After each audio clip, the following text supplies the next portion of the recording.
Hi guys, welcome to episode number 13 of Through the Darkest of Times. We're back where we left off last time out. Narva and Novgorod captured on the Soviet cities. German companies can now recruit Spaniards. Dutch cinemas forced to show movie. The anti-Semitic propaganda movie The Eternal Jew for the next 12 months. So much has changed in Berlin, said Sebastian Bowman during our meeting. Finally, it hit me. Why there seems to be so much less vitality here. What do you think it is? All of our young men are gone. There is no young people walking around, going to work, studying, flirting and falling in love. They've all been drafted and sent to war, as if the city's beating heart has been cut out. Whole generations have been sent away.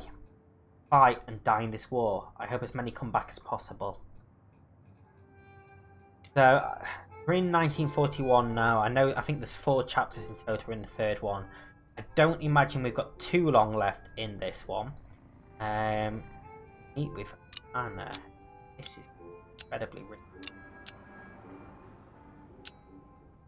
Risk comes down if we do take the army uniform, which we are going to go and do. And then the other ones will go and send Roman to buy some medicine. And we'll go and collect some donations with Paul. Last 4 supporters got 71 overall, gained 21 marks. First aid supplies. Successful getting 1, but Roman thinks he has been seen. Paul goes and gets a lot of donations, 24 marks, that is lovely. And now we're going to be a successful meeting with Hannah, a spy who works for Soviet. The police show up, we're going to hide.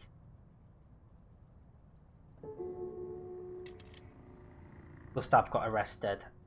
Not great. Probably should have escaped.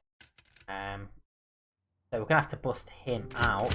SS murders 14,000 civilians in Ukraine. Protests against euthanasia succeed. And Wehrmacht occupies Tallinn. During tonight's meeting we discussed the war, and Sebastian Bowman says maybe it will be shorter than we think. Shorter because the German army is so formidable? That's not what I meant, although apparently Blitzkrieg has been very effective. What I'm thinking is that Hitler keeps attacking in all possible directions. Poland and France, but also Britain, and now he's invading Russia. Can the victories last? I hope you're right. Perhaps Hitler is overextending himself, but then we have to ask ourselves, what happens to Germany if he starts losing?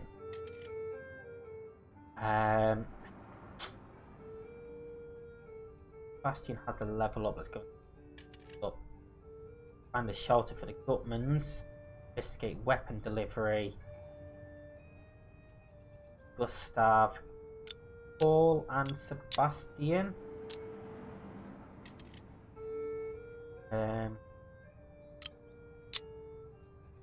Aye. Not much better, but we'll risk that. We can't investigate weapon delivery though because he's don't have enough people. Does that mean we've now lost the opportunity to take stuff to Anna? I don't see it on there.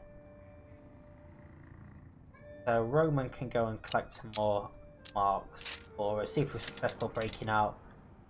Gustav, we lost 4 supporters, gained 20 in donations. And then an extra 22 on top of that as well from Roman. Lovely work from him.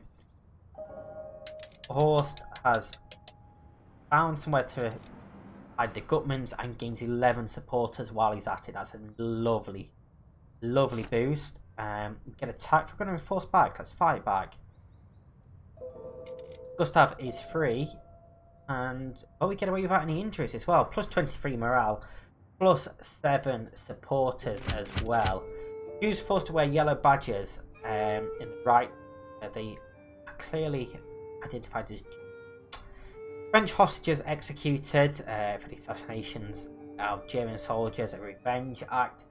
Ghetto set up in Vilnius. Huge population is sealed off from the rest of the population. Gustav Eulenberg looks flabbergasted as he entered the room. I have to tell you something, he says. My neighbours, a married couple, both party members. I had a decent relationship with them before. I know for a fact they couldn't have children, but then I saw them together yesterday with a small child, a little girl, about 4 years old. Spoke Russian. Are you sure she spoke Russian? Maybe she can't speak properly yet. Hold on. I asked them where they got her. They told me that they were new parents, adopted from Russia. New parents? Do you understand that the Nazis are taking healthy children from their Russian families and sending them to Germany? They even gave her a new name, Holger. Every time I think the Nazis can't become any more inhumane, they'll manage to surprise me. I can't believe it myself. The worst thing is they don't even seem to understand what might be wrong with this situation. Gustav shakes his head. We can smuggle books in down there. We need to get some hiding. Gustav, Roman, Horst, all go into hiding. We don't have enough though. We need marks for that. Paul and Sebastian, go and gain some marks, I suppose. Lost 4 supporters still have 74, 22 donations from this week. I'm getting suspicious, we'll enforce them. Sebastian thinks he's been seen, we gained 23 marks in donations from there. And the rest go into hiding, feel a lot safer. Minus 15 morale, minus 4 supporters. German troops conquer Schulzburg. Roosevelt fire at will. Premiere of the movie NL, Story of Life. Roosevelt orders US Navy to fire at German Italian ships inside US waters without warning. During a break in our meeting, Paul Weinrab pulls me aside. Something's happened. This could be big for us. What happened? I was approached by someone near my apartment and they claim to be with the British Secret Service. They want to work with us. We have to be careful. This is very exciting, but we must be absolutely sure that we aren't being tricked. Delivery from them? Is that now? Okay, I'm guessing that's they got a new event up here. Horst and Bastian. A lot of risk. Going to investigate the weapon delivery as well. We'll send the 3 of them in for that one. So we've got 70 supporters after losing the 4. We get 21 marks in donations. Find potential weapon delivery. Gustav and Rome think they've been seen.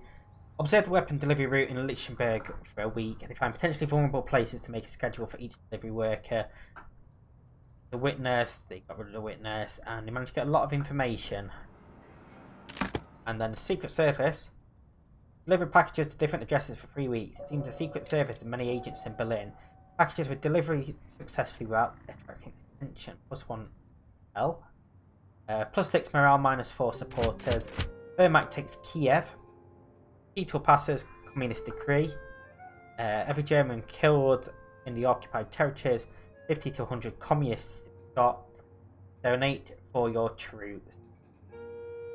We're on a short pause in our meeting tonight. Paul Weinrab talks to me for a moment. I saw that Riefenstahl film, the one about the Olympics. What do they think of the film? Well, you know that the director, Riefenstahl, is a Nazi. And although the film isn't obvious propaganda, you can see how it idealises National Socialism. The flip side, it makes me sick to say it. It's a work of art, simply amazing cinematography.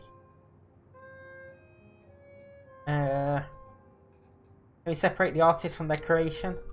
What should we think of Riefenstahl? Can she make great art even if she works with Nazis? Right, we have a green wrist there to steal some weapons. 7 turns left, which I'm guessing is how long we have until the new chapter. I probably should have thought of that before, to be honest. We're going to send a couple more into hiding this time around. Bastian can go in, collect some marks. I guess Horst can go with him. I don't want to spend in marks at the moment. 66 supporters still, we lost 4 that time. 20 marks donated. In terms of donations here, we got 23. And hiding, they feel safer than before. We gain morale there. The sky is grey as I walk down the Place de la Concorde. It's been 5 years since my last visit to Paris. 5 eventful years. Years in which the face of Europe was deeply scarred. One sign of change is visible from afar. Giant swastika flags on the facade of the Hotel Le Maurice. Look at the crumpled note that Folk gave me in Berlin. According to the message, the meeting point is in the side street behind the hotel. All of this walking has made me hungry. I wonder if they'll have food there, or if I should get something on the way. There is a bakery nearby. The Rue de Rivoli looks almost like it did 5 years ago. Women in fashionable hats and opera coats, elegant men in suits. As if everyone was on the way to a grand dinner party. Even the German soldiers strolling in 2 by 2, looking at the shop windows almost fit. I'm going to go to the meeting point. I don't want to risk being late. I turn the corner into a small side street off the Rue de Rivoli. The wooden door looks unremarkable. Someone has written, "Fermé, closed." I can talk. Text Folk's note. No. Yes, this must be the place. Look left and right, there seems to be no one. Knock, long break, knock, knock, knock, long break, knock. Signal Folk taught me. After a moment, a small window in the door opens a pair of eyes, looks at me from the other side. Qui voulez-vous, monsieur? Folk sent me. I can hear a whispered discussion behind the door. Before it finally opens, it's dark inside, and I can't see anything or anyone. Come in quickly, says a female voice. From what I can tell, a man and a woman leading through winding corridors into a vaulted cellar. Empty shelves on the walls look like they previously used to store something. There's a printing machine, similar to the one that we have in Berlin, an open crate filled with sawdust and rifles. Centre of it all sits a young woman pointing a gun at me. Who are you? She asks. Folk sent me. I'm here to meet someone called Fritz. He nods and lowers the gun. George, it's for you. From a dark corner, a man enters. He's wearing sturdy worker clothes. I met this man 5 years ago. Despite the poor lighting, and despite the fact he looks very different without his fine suits, I recognise him instantly. Do I know you? He asks. Your name is George, I believe. We met 5 years ago. Oh right, you were a friend of Claire's, those communists Hannah and Richard, weren't you? Poor Richard. Pitiable, but still very sad. How's it going? What do you mean by poor Richard? Haven't you heard? They killed him in Spain. His own people shot him in the Stalinist purge. I don't understand how Hannah can still work with them. They were a couple once. I had no idea. So you're here to meet Fritz? Folk told me to meet him here. He's in Paris, but not here. You'd be insane to be seen with the resistance, but Claire can bring you to him. Claire? A dark-haired woman enters. What do you mean would say the same about you? I know her, it's Claire. She recognises me, she hugs me and kisses me on both cheeks. Horst, wonderful to see you alive, she says. You have to meet Fritz at the bar the Germans like. You get there underground, just follow me, she says. Sure, let's go. Claire leads the way. It seems like the cellars of Paris are all connected by a maze of tunnels. How's life when you're under occupation? It's bad, she says. Paris was a place of refuge for people all over Europe escaping fascism in their own countries. The Germans came, they had to flee again. Whoever stayed, collaborated, or went underground. Compared to the East, you seem to be doing fine. You're not fine, she says. The Germans have arrested thousands since the start of the occupation. No one knows where they've taken them, or if they were still alive. They make sure that no one feels safe. What the Nazis did in Germany as well. This is it, says Claire. We enter a small bar from the basement. The place is empty except for a few German soldiers sitting in a corner. Wait here, says Claire, and disappears to talk to the bartender. Soldiers shout for the waiter and order more drinks in German. The table is filled with empty bottles. Claire returns and points at a small door close to the bar. Your meeting is in there. See you later, she says. I enter a small room. Once my eyes get used to the darkness, I can see a table. A man wearing a German officer's uniform sits at one side and gestures. You must be Fritz, I say. The officer puts a finger to his lips. No names, he said. Heard about you and your group. What you're doing is important right now, but people like you might become even more important in the future, he said. The future? Fighting regime is important right now, but there'll be a time after the Nazis and New Germany. Once Hitler and his posse of criminals are gone, what will this Germany look like? What do you mean? What I mean is, who will govern it? How will it be governed? These are important questions, he says. Aren't you a little optimistic? Right now, the Nazis occupy over half of Europe. No offence, but it sounds to me like counting chickens before they hatch. Say, sure, he says. The very moment Hitler's troops form a line from Leningrad to Madrid. What seems like strength will soon become their weakness. How so? Troops are scattered too far apart. Germany was better armed than the rest of the world expected. At the end of the day, it's still only a mid-sized country. What about the Axis? Hitler's allies are megalomaniacs. Just like him, they won't save the day either. Italy's dream of the Mediterranean as Mare Nostrum? Oh, come on. You've already seen the peak of Germany's power. From now on, things can only go downhill for the Reich. But there's still a problem. Takes a sip from his glass. What problem? We want to stop the Nazis from the inside. We need the help of the military. There is no way around the coup, but most generals are still loyal to Hitler, even though they can see he's leading the country into catastrophe, he says. If they see that, why don't they stop him? Misplaced loyalty, opportunism, fear what might come after the Nazis. Don't forget, many of these high-ranking military men might not be full-blown Nazis, but they've benefited richly. Hypocrites and opportunists. Yes, he agrees. We do need them, though. That being said, most of them are not Democrats. They'd rather have another dictatorship than something like Weimar again. Do you agree with them? I want the Nazis gone, and I don't want them to be replaced by another autocrat. That's why I would like to prevent Germany from being governed by Russia when we lose the war. Living under Stalin is not a desirable future either, he said. So we, our circle, would like to collaborate with your group. You need to stay away from the Soviets. What can I do to help? At the moment, not much, I guess. Continue to work, but things might change soon, and then you should get ready to act one way or another. With that, Fritz stands up, shakes my hands. Thank you for coming all this way, he says. You'll hear from us. Find Claire at the bar. How was your meeting? She asks. Do you trust him? He shrugs. I trust him enough to organise these kind of things. Takes you back to the train station. We say goodbye. Over the best. On the train, I think about the meeting. Fritz was right about the peak of Hitler's power being behind us, and if so, what does that mean? Are we in the middle of this war, or close to the end already? If the network that Fritz hinted at, if the circle exists, if there really are that many people in high places wanting to overthrow Hitler, why don't they just do it then? Why are they letting all of these atrocities happen? How many people have to suffer and die before this is all over? So, -5 morale, -4 supporters, and, well, who knows what's going to come. German victory at Kiev, they win the Battle of Kiev, capture almost 750,000 of Russian soldiers. Russian tank week in Britain, delivered tanks arriving in Britain. Stalin agrees to Atlantic Charter, and that is... We'll do this bit actually. You know what, said Sebastian Baumann during our meeting.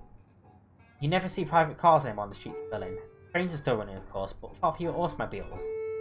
Yes, I noticed that too. The fuel rationing, says Hannah Arundel. Fuel is to be saved for the war effort instead of private use now. It's too expensive. We're feeling the full effects of the war, even drivers.